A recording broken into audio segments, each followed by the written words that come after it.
ታላቅ ቅናሽ ከአባይ ሆምስ ሪል ስቴት ውበትና ዘመናዊነትን እየተላበሰች በመጣችው በአዲስ አበባ እምብርት ሜክሲኮ ከአፍሪካ ህብረት አጠገብ ቅንጡ አፓርትመንት ቤቶችንና የንግድ ሱቆችን ከ10% እስከ 20% የሚደርስ ታላቅ ቅናሽ ይዘን እየጠበቅነው ነው። 12000 ካሬ ላይ ባረፈው የመኖሪያ መንደራችን ውስጥ ቤቶችን ከባለ 1 መኝታ እስከ ባለ 3 መኝታ ማለትም ከ78 ካሬ እስከ 158 ካሬ አማራጭ እንዲሁም ከ10 ካሬ ጀምሮ በኔቴሪያ ብቻ የምንሸጣቸው የንግድ ሱቆች በቀላል አከፋፈል ሁኔታና በልዩ የገና በዓል ቅናሽ ይዘንሎት መጥተናል። ይህ እድል እንዳያመልጦ ከታች ባሉ ስልኮች ሃሎ ይበሉን። አባይ ሆምስ ሪል ስቴት፣ ጊዜው የአባይ ነው።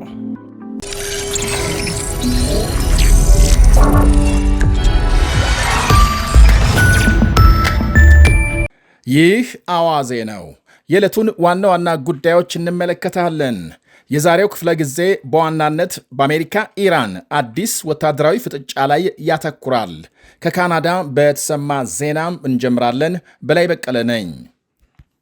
በካናዳ በአንድ ሁለተኛ ደረጃ ትምህርት ቤት በተፈጸመ ጥቃት 10 የሚደርሱ ሰዎች ሲገደሉ ከ20 በላይ መቁሰላቸው ተነገረ። ከቫንኩቨር 400 ማይልስ ርቀት ላይ በሚገኝ ትምህርት ቤት አንዲት ሴት ተኩስ ከፍታም ግድያውን ከፈጸመች በኋላም ራሷን አጥፍታለች ነው የተባለው። የገዳይና የሟቾች ስምና ማንነት እስካሁን አልተገለጸም። ጥቃት መፈጸሙን ተከትሎ የሀገሪቱ ጠቅላይ ሚኒስትር ማርክ ካርኒ ለስብሰባ ወደ ጀርመን ሊያደርጉ የነበረውን ጉዞ ሰርዘው የሟች ቤተሰቦችን እያጽናኑ ናቸው ተብሏል። ካናዳም ሐዘን ተቀምጣለች ብለዋል ጠቅላይ ሚኒስትሩ። ፈረንሳይ፣ ጀርመንና ዩክሬንን ጨምሮ የበርካታ ሀገራት መሪዎች የሐዘን መግለጫም እየላኩ መሆናቸውን ዘገቦች አመልክተዋል። ማዳጋስካርን በመታው ከባድ አውሎ ነፋስ ደግሞ በጥቂቱ 20 ሰዎች መሞታቸው ተነግሯል።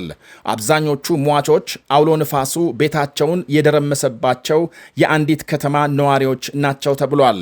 በሰዓት 250 ኪሎ ሜትር የሚጓዘው አውሎ ነፋስ ባለፈባቸው ከተሞች ቤቶችና ከፍተኛ የንብረት ውድመት ማድረሱ ታውቋል።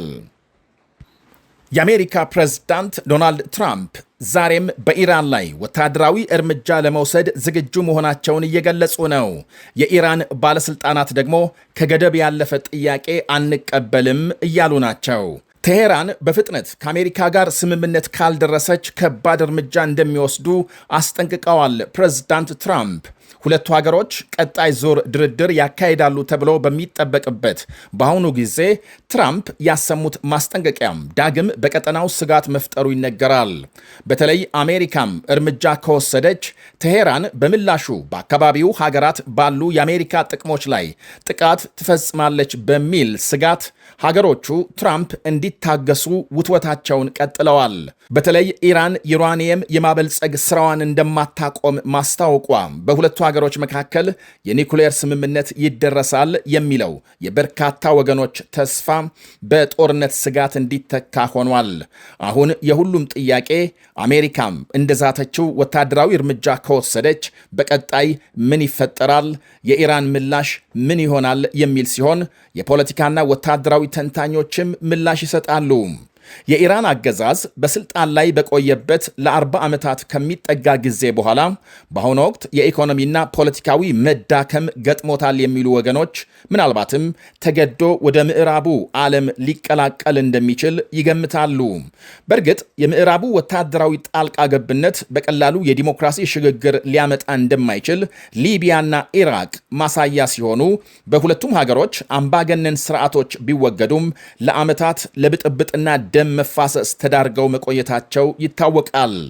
ሶሪያም ባለፈው የፈረንጆች ዓመት ራሷ ባካሄደችው አብዮት በሽር አልአሳድን አስወግዳም ቢያንስ የተሻለ ሁኔታ ላይ እንደምትገኝ ከውጭ ጣልቃ ገብነት በማነጻጸር ይገልጻሉ።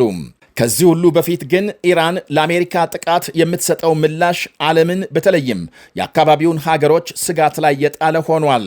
የእስራኤል ጠቅላይ ሚኒስትር ቤንያሚን ኔታንያሁ ሰሞኑን ደጋግመው በድርድሩ እንዲካተት እየጠየቁ ያለው የኢራን ሚሳኤል አቅም አሜሪካ ጥቃት ላለመፈጸም ስታንገራግር የቆየችበት አንደኛው ምክንያት እንደሆነ ይነገራል። ለማንኛውም የአሜሪካ ጥቃት የኢራን የባለስቲክና ክሩዝ ሚሳኤሎች ወደ ባህሬን፣ ሶሪያም፣ ኢራቅ፣ ኳታርና የተባበሩት አረብ ኤምሬትስን ወደ መሳሰሉ የአሜሪካ ወዳጅ ሀገሮች ሊወነጨፉ በተጠንቀቅ ቆመዋል። የኢራን ሚሳኤል ጦር መሳሪያ በቀጠናው ግዙፍና በአሜሪካ ጦር ሰፈሮችና የእስራኤል መሬቶች በደቂቃ ጊዜ የመድረስ አቅም እንዳለው ይነገራል። የኢራን ድሮኖችና ባለስቲክ ሚሳኤሎች በአብዛኛው በዋሻዎች ከምድር በታች ወይም በተራሮች ስር ተደብቀው የሚገኙ በመሆናቸው ለአሜሪካ ጥቃት ብዙም ተጋላጭ አይደሉም ይላሉ ተንታኞቹ። እናም የኢራን ጎረቤቶቻቸውን ወይም ደግሞ የባሕረ ሰላጤው ሀገሮች የአሜሪካ እርምጃ ዳፋው ወደ እነርሱም እንደሚተርፍ የተረዱት አንድም በቀጥታም በሌላ በኩል በአካባቢው የመርከቦች ዝውውር በማወክ ጭምር እንደሆነ ይናገራሉ። ኢራን እንደ ፈረንጆቹ አቆጣጠር ከ1980 ጀምሮ ለ8 ዓመታት ከጎረቤት ኢራቅ ጋር ጦርነት ካካሄደች ወዲህ በባሕረ ሰላጤው የመርከቦች የዝውውር መስመር ላይ ፈንጂ የመቅበር ልምድ እንዳላት ሲነገር፣ አሁንም ይህንኑ የጥቃት ስልት ልትጠቀም እንደምትችል ይወሳል። በተለይ የዓለማችን 20 በመቶ የተጣራ ጋዝና ነዳጅ መተላለፊያ በኢራንና ኦማን መካከል ያለውን ወሽመጥ በመዝጋት የዓለም የነዳጅ ገበያ እንዲዛባ ታደርጋለች የሚል ስጋት አለ። ከሰሞኑ በዚሁ የባህር ክልል ፈንጂ የመቅበር ልምምድ አካሂዳለች መባሉም ከዚህ ጋር የተያያዘ እንደሆነ ተመልክቷል። አሜሪካም በመጀመሪያው ዙር ዘመቻም ከጦር መርከቦቿ በክሩዝ ሚሳኤል በአየር ደግሞ ታዋቂዎቹን ቢ52 እና ኤፍ35 ቦምብ ጣይ ጀቶቿን በመጠቀም ለኢራን የኒኩሌር ጣቢያዎች ላይ ማለትም በኢራን ኒኩሌር ጣቢያዎች ላይ ሰፊ ድብደባ እንደምትፈጽም ሲጠበቅ፣ እስራኤልም ከባሻገር ሄዝቦላህን በመሳሰሉ በኢራን በሚደገፉ ሚሊሻ ቡድኖች ላይ የአየር ጥቃት እንደምታደርስ ይገመታል። ጠላትህን ሳይቀድምህ ቅደመው በሚለው የእስራኤል መርህ መሰረት ሄዝቦላህ ከሊባኖስ፣ የሁቲ ቡድን ከየመን፣ የሺያ ሚሊሻዎች ከኢራቅና ሶሪያ በእስራኤል በአሜሪካ ኤምባሲዎችና በነዳጅ መሠረተ ልማቶች ላይ ጥቃት ለመፈጸም የቴሄራንን ትዕዛዝ ይጠብቃሉ። አንድ የአሜሪካ የቀድሞ ባህር ኃይል ወታደር ብዙ ሆኖ በአንድ ጊዜ ጥቃት የመክፈት የኢራን የውጊያ ስልት ሁሌም እንደሚያስፈራው ይገልጻል። ከፍተኛ ፍንዳታ የሚያደርሱ ድሮኖችና ፈጣን ተዋጊ ጀልባዎችን በጅምላ በማሰማራት በአሜሪካ መርከብ ላይ የውርጅብኝ ጥቃት ቢያደርሱ በአንድ ጊዜ ሁሉንም መጥቶ ለመጣል አዳጋች እንደሆነ ጠቅሷል።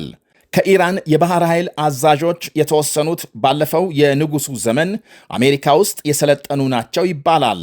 የኢራን የጅምላ ጥቃት ተሳክቶ የአሜሪካ ጦር መርከብ ቢሰጥም ወይም ደግሞ ወታደሮቹ ቢሞቱና በሕይወት ተርፈው ቢማረኩ ለአሜሪካ ትልቅ ውርደት ነው ይላል የቀድሞው ወታደር።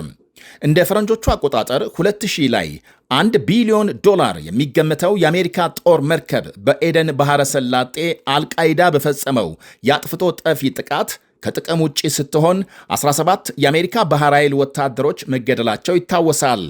ከዚያም ከፍ ሲል በ1987 የኢራቅ ጀት አብራሪ በስህተት በአሜሪካ ጦር መርከብ ላይ ሚሳኤል ተኩሶ 37 የባህር ጠላቂዎች መግደሉ ይነገራል።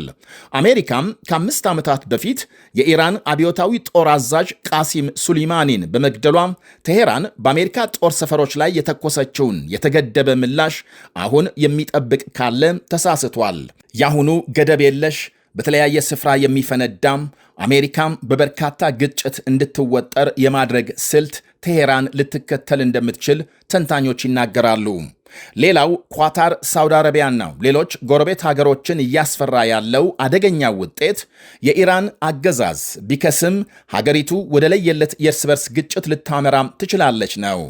አገዛዙ ቢወድቅ ሀገሪቱ ለከፋ ቀውስና አለመረጋጋት ልትዳረግ፣ የጎሳ ግጭት ሊነሳ ይችላል። አናሳው ጎሳም ራሱን ከብዙሃኑ ለመከላከል በሚያደርገው ትግል የእርስ በርስ ግጭት ይከተላል። የሀገሪቱ የኒኩሌር ፕሮግራም ሳይቀር በአደገኛ ቡድኖች እጅ ይገባል ይላሉ የኳታር ወታደራዊ ተንታኝ። እናም ይላሉ 93 ሚሊዮን ሕዝብ በመያዝ በመካከለኛው ምስራቅ ግዙፍ የሆነችው ኢራን የሶሪያና የሊቢያ እንዲሁም የየመን ዕጣ እንዲገጥማት አንፈልግም ብለዋል። ባይሆን የፖሊሲ ለውጥ በማድረግና የተባለውን የኒኩሌር ስምምነት በመፈጸም ሰላም ከማምጣት ውጪ ለኢራን መንግስት ሌላ አማራጭ የለም ባይናቸው ተንታኙ። በማዕቀብ የተሰበረ ኢኮኖሚ እንዲያም ሲል በዋጋ ንረትና በኑሮ ውድነት የተከፋም ለውጥ የሚፈልግ ሕዝብ እያስተዳደርክ በኢኮኖሚና በጦር ከደረጁ ሀገሮች ጋር ጦርነት ገጥመህ ውጤት አታመጣምና ተንታኙ እንደሚሉት ይህ አዋዜ ነው። ታላቅ ቅናሽ ከአባይ ሆምስ ሪል ስቴት። ውበትና ዘመናዊነትን እየተላበሰች በመጣችው በአዲስ አበባ እምብርት ሜክሲኮ ከአፍሪካ ህብረት አጠገብ ቅንጡ አፓርትመንት ቤቶችንና የንግድ ሱቆችን ከ10% እስከ 20% የሚደርስ ታላቅ ቅናሽ ይዘን እየጠበቅኑ ነው። 12000 ካሬ ላይ ባረፈው የመኖሪያ መንደራችን ውስጥ ቤቶችን ከባለ 1 መኝታ እስከ ባለ 3 መኝታ ማለትም ከ78 ካሬ እስከ 158 ካሬ አማራጭ እንዲሁም ከ10 ካሬ ጀምሮ በኔቴሪያ ብቻ የምንሸጣቸው የንግድ ሱቆች በቀላል አከፋፈል ሁኔታና በልዩ የገና በዓል ቅናሽ ይዘንሎት መተናል። ይህ ዕድል እንዳያመልጦ ከታች ባሉ ስልኮች ሃሎ ይበሉን። አባይ ሆምስ ሪል ስቴት፣ ጊዜው የአባይ ነው። ምርትና አገልግሎቷን በአዋዜ ላይ ያስተዋውቁ። ለጥራች እንታመናለን። በስልክ ቁጥሮቻችን ይደውሉልን። አዋዜ ዓለምነህ ዋሴ ዜና